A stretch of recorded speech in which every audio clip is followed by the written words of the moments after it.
여자분이 했는데 제 계좌로 가면이고요. 됐습니다. 네, 그다음에 저희가 어제 제 방송 핸드폰에 끝나고 제 은행 계좌입니다. 이거를 선영 앵커가 제 가면을 저도 쓰고 믿기지가 들어가고 않아서 있습니다. 네. 해보자 해서 직접 해봤거든요. 어제 방송 끝난 직후입니다. 네네.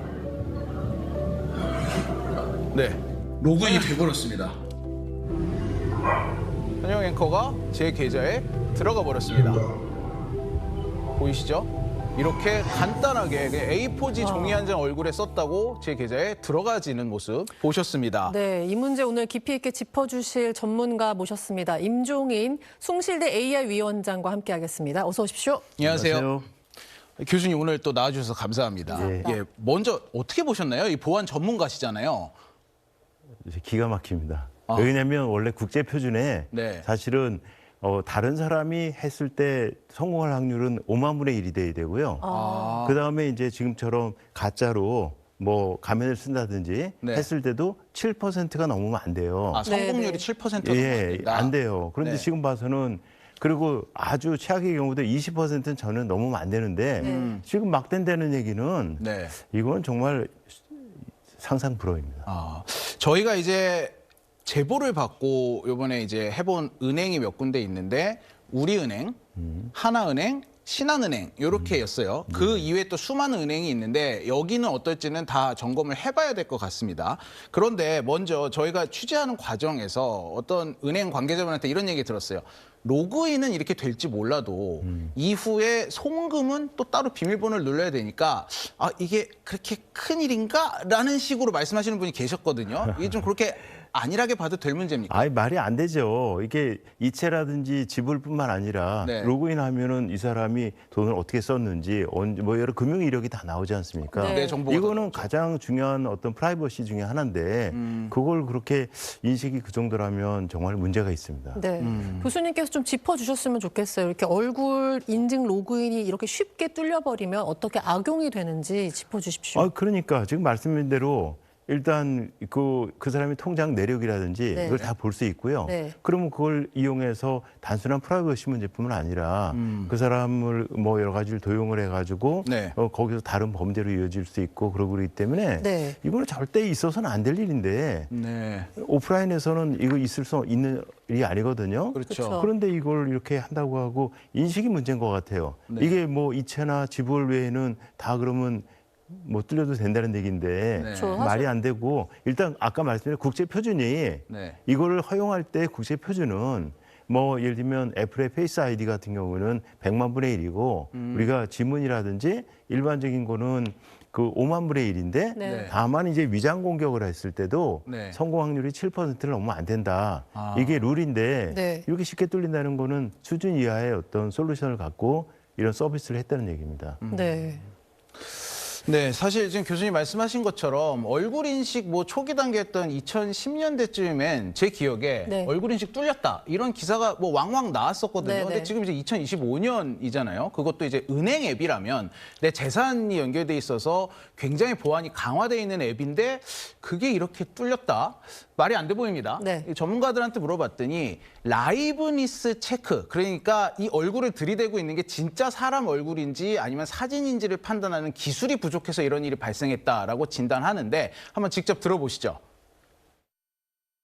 결국 생체 인증 방식은 저희의 이 생체 정보에서 특징들을 뽑아내가지고 그 특징들을 이용해서 원래 그 사람이었는지를 확인하는 방법이거든요. 근데 생체 정보는 이제 특징이 항상 정확하게 추출되지 않기 때문에 저희 정확하진 않지만 어느 정도의 특징들이 발견되면 이제 통과할 수 있는 가능성이 있는 거죠. 비밀번호는 한 글자만 틀려도 틀린 거잖아요.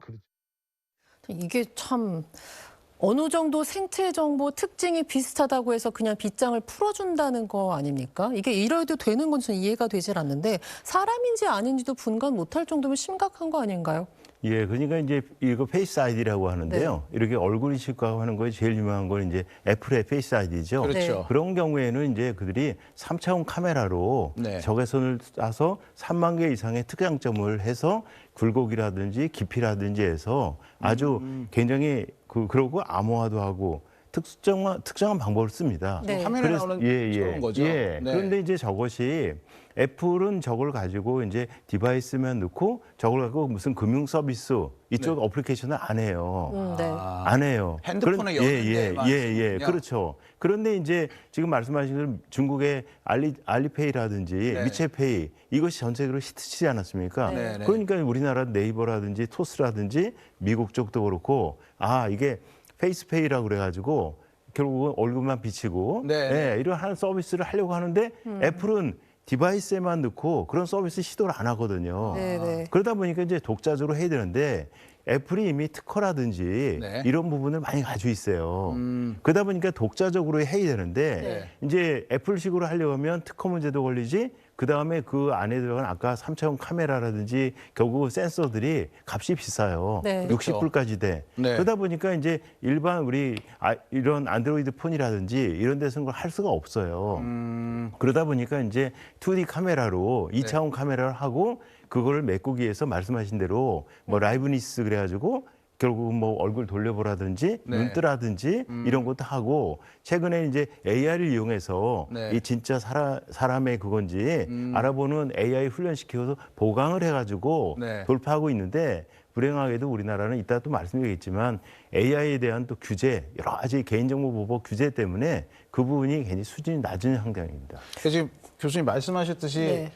굴곡을 인식을 해야 되는데 이거는 평면이지 않습니까? 네. 근데 카메라에 달려 있는 요 전면 카메라, 휴대폰의 전면 카메라만 이용을 해서 체크를 하다 보니까 네. 굴곡 인식도 못 하고 그러니까 이런 그냥 코 옆에 있는 그림자 부분을 굴곡이니까 코가 튀어나왔나 보다 뭐 이렇게 그냥 임의로 인식을 해서 그렇죠. 빗장을 열어준다는 게 문제가 아니겠습니까? 그다음에 이제 피부의 질감도 인식을 하기 네, 힘들다고 합니다. 그렇겠죠. 그냥 카메라 하나로 인식을 하니까. 네. 그래서 이제 이런 문제가 있다라는 얘기를 취재를 했는데 자. 한국인이 여기서 궁금한 게 있습니다. 지금 우리 교수님도 아이폰 얘기를 해주셨지만 최근에 아이폰 같은 경우만 해도 얼굴에 뭐 적외선을 막 쏴서 이 굴곡을 다 인식하고 이런 장치가 다 들어가 있지 않습니까? 이렇게 기술이 발전을 했는데 왜 은행 앱에서 쓰는 얼굴 인식은 이런 발전돼 있는 기술을 쓰지 않고 그냥 전면에 있는 요 카메라 하나 요것만 써서 굴곡도 인식을 못하고 진짜 사람 얼굴인지 사진인지도 인식을 못하는지 이게 굉장히 궁금했거든요. 기술이 있는데 왜 안 쓸까? 자, 이 연구를 해오신 다른 교수님께 한번 물어봤습니다. 들어보시죠. 제가 생각해서 다 뚫렸다는 얘기는 아마 동일한 업체의 모듈들을 여러 은행들이 사용하지 않았을까라는 추측은 듭니다. 그 업체에서는 솔루션을 만들면은 특정 하드웨어를 타겟으로 만들기가 어렵습니다. 이 은행 앱이 그 고급 기종에서만 돌아갈 수는 없잖아요. 오래된 기기에서도 돌아가야 되고 몇 년 된 기기에서 돌아갈 수 있도록 만들어야 되니까 범용적으로 만들다 보면은 한계가 있는 거죠. AI 모델도 굉장히 좀 저성능의 기계에서 돌아갈 수 있는 모델이 들어갈 거고 결국은 이러한 재생 공격에 굉장히 취약하다라고 이야기할 수 있겠죠. 무엇보다 안전이 가장 우선시 돼야 되는데 오히려 말씀 주신 부분은 안전보다 범용성이 더 우선시 되어서 오히려 기술이 있지만 하향 평준화시켰다. 모든 휴대전화에서 사용할 수 있도록 은행 앱이 작동할 수 있도록 기술력을 쓰지 않고 이렇게 한 것이다라고 말씀을 주신 게 맞나요?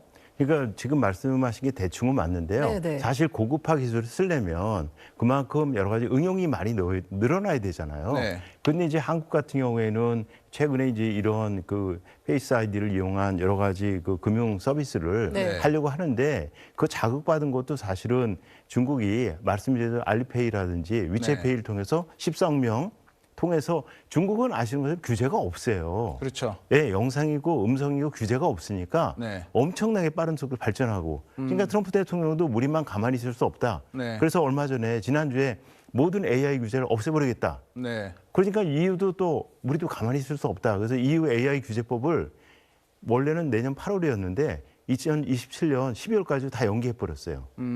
그러다 보니까 우리나라만 그럼 규제하는 거야? 막 들끓으니까 네. 우리나라 개인정보보호위원회도 최근에 그러면 일정한 조건만 만족되면은 이런 음성이라든지 얼굴 정보를 갖다가 네. AI 훈련시키는 데 쓸 수 있게 하겠다. 네. 지금까지는 AI를 훈련시키려면 데이터가 있어야 되잖아요. 네. 그렇죠. 근데 얼굴이나 음성 정보를 쓰지 못하게 했어요. 프라이버시 네. 차원에서. 네. 근데 이제 드디어 훈련시키는데 허용하니까 네. 그렇게 한다고 하면 우리나라 결국은 AI 그쪽 수준도 높아질 거고 그러면 아까 말씀드린 대로 이 2D 카메라를 써도 네. 결국은 AI하고 라이브니스를 갖다 보완하면은 그 애플의 페이스 아이디 그 정도 수준이 되는데 애플은 이걸 가둬놓고 내주질 않거든요. 네. 그러니까 위챗페이나 알리페이나 뭐 미국의 팝 아이디처럼 하려면 결국은 은행이 서버에다가 그 정보를 보관하고 있어야 되기 때문에 그건 뭐 어쨌든 규제하고 여러 가지 응용하고의 어떤 밸런스를 맞춰야 되는데 네. 한국은 어쨌든 세계적인 추세를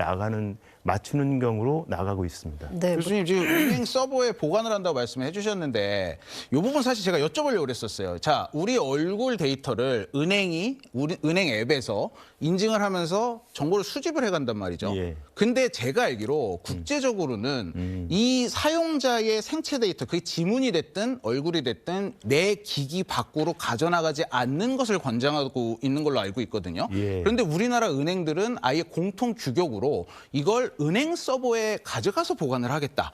그런데 이게 살짝 불안하니까 이거를 금융결제원이라는 기관과 고객들의 생체 정보를 반반 나눠서 보관을 하겠다라고 하고 있단 말이죠. 예.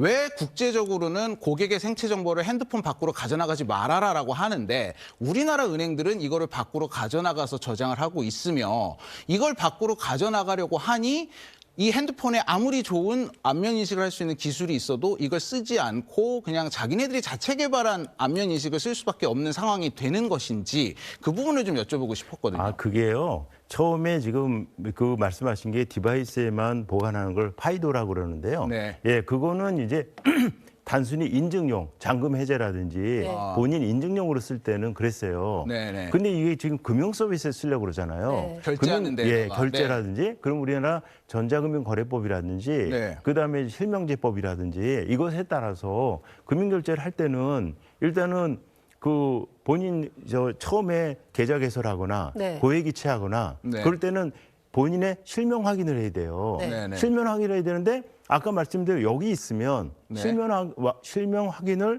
은행이 할 수가 없어요. 아까 애플의 이 페이스 아이디만 쓰면 예. 애플이 고객 정보를 주지를 않으니까 자기네가 확인할 수가 없다. 없어요. 네. 그러다 보니까 이제 은행이 우리가 말씀하신 대로 결제하고 암호화시켜서 반씩 나눠서 보관하고 네. 그런 식으로 잘 보관할 텐데 결국 은행이 서버에 보관하고 있어야 네. 본인 실명 확인이라든지 뭐 여러 가지 나중에 보면 혹시 부인 방지법이라고 있거든요. 네. 결국은 나중에 해놓고 나 안 그랬는데 부인할 수 있잖아요. 내가 이체해놓고 내가 이체 안 했어. 했다. 그럴 수 있다는 있잖아요. 말씀이시죠? 그런 것을 방지하는 기능을 반드시 갖춰라. 그게 결국은 전자금융거래법에 있어요. 네네. 그러니까 그런 법적인 규제를 만족시키기 위해서는 반드시 서버에다 보관할 수밖에 없다. 그리고 이제 아까 말씀하신 파이도는 이제 하나의 권장 상황이고 네. 금융을 위해서는 그건 어쩔 수 없어요. 그렇기 때문에 이제 그거는 다른 나라도 하고 있습니다. 근데 저는 좀 이게 소비자, 고객, 뭐 이런 금융기관을 이용하는 고객의 입장에서는 좀 모순된다고 들리는 게 그러한 이유 때문에 가져가고 보관해야 한다, 너의 생체 정보를. 하지만 이렇게 제대로 관리를 하지 못한다면 그렇죠. 그걸 주는 사람으로서는 굉장히 불안할 수밖에 없는 상황 아닙니까? 그래서 지금 말씀하신 가져가려고 대로 했으면 예. 앱을 잘 만들었어야지. 예, 그런 이렇게 생각이 좀 뚫리게 소비자로서 만들어 듭니다. 그렇죠. 그래서 이제 이들도 사실은 좀 불안한 게 있거든요. 아까 말씀드린 대로 AI가 좀 더 발전하고 라이브니스게 자연스럽게 받아들이는 분위기가 되기 전까지는 주로 지문인식을 많이 원하고 네네네. 있잖아요. 그래서 지문의 경우에는 5만 분의 1 그 부분이 잘 받아들여지고 있는데 페이스 같은 경우에는 아까 말씀드린 그런 한계가 있어가지고 네. 지금 주로 지문을 권장하지 않습니까? 네. 예, 그래서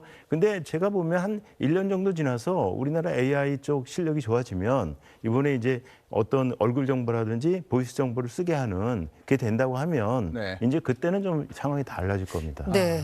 사실 저희가 이걸 보도하는 데 있어서 고민이 깊었습니다. 종원이가 굉장히 고민이 깊었다고 알고 있습니다. 네, 혹시 이게 모방 범죄에 사용되는 게 아닐까 해서 네. 보도하기 전에 굉장히 고민을 했고, 그래서 저희가 보도하기 전에 이 각 은행에 직접 연락을 해서 이런 사실을 알려줬습니다. 자, 그래서 은행에서 저희 보도 전에 답변이 왔는데, 일단 우리은행 같은 경우는 공지를 띄우고 이 서비스를 급하게 손을 보겠다고 하고요. 하나은행과 신한은행 같은 경우도 긴급 점검에 들어가겠다고 밝힌 상황입니다. 다른 은행들도 이런 혹시 보안에 틈새가 있는 건 아닌지 점검해 볼 필요가 있어 보입니다. 네, 마지막 질문 짧게 하나 드리겠습니다. 다른 나라가 다 이렇게 한다고 해서 우리나라도 뭐 이렇게 해야 한다라고 말씀을 주시는 건 또 여러 가지 보완할 부분이 있다고 생각이 듭니다. 우리가 어떻게 이런 한계를 좀 극복하면서 개발시키고 발전시켜야 한다고 보십니까? 근데 현재는 사실은 AI라든지 이것이 우리 미래를 좌우한다고 보고 있기 때문에 여기서 사실 규제의 원조격이라고 할 수 있는 EU조차도 최근에는 규제를 갖다가 대폭 연기시키고 완화시키고 그러고 있습니다. 그래서 우리나라 같은 경우에도 결국은 전 세계적인 트렌드가 지금은 네거티브 규제, 그래서 네. 꼭 규제해야 될 것만 규제하자. 그리고 먼저 좀 시행하고 문제가 생기면 그때 규제하자. 그런 식으로 전체 패러다임이 바뀌고 있어요. 네. 그런데 이제 금융이라든지 의료라든지 아주 민감한 쪽에서는 일단은 너무 유행을 따라가지 말고 기존에 확인된, 안전성이 확인된 그런 방법을 먼저 적용하는 게 낫겠죠. 예. 알겠습니다. 알겠습니다. 시간 관계상 여기까지 듣겠습니다. 고맙습니다. 감사합니다. 고맙습니다. 정부가 명의 도용과 대포폰 범죄를 막기 위해 휴대전화를 개통할 때 안면 인증 절차를 도입합니다. 과학기술정보통신부는 보이스피싱 등 금융 사기 범죄에 악용되는 대포폰을 막기 위해 오는 23일부터 통신 3사와 알뜰폰 사업자가 휴대전화를 개통할 때 안면 인증을 추가로 시범 적용한다고 밝혔습니다. 일각에서 이 과정에서 개인의 얼굴 정보가 수집, 유출되는 것 아니냐는 우려를 제기했지만 당국과 통신업계는 본인 인증 목적 외의 정보가 저장, 활용되지 않는다고 강조했습니다.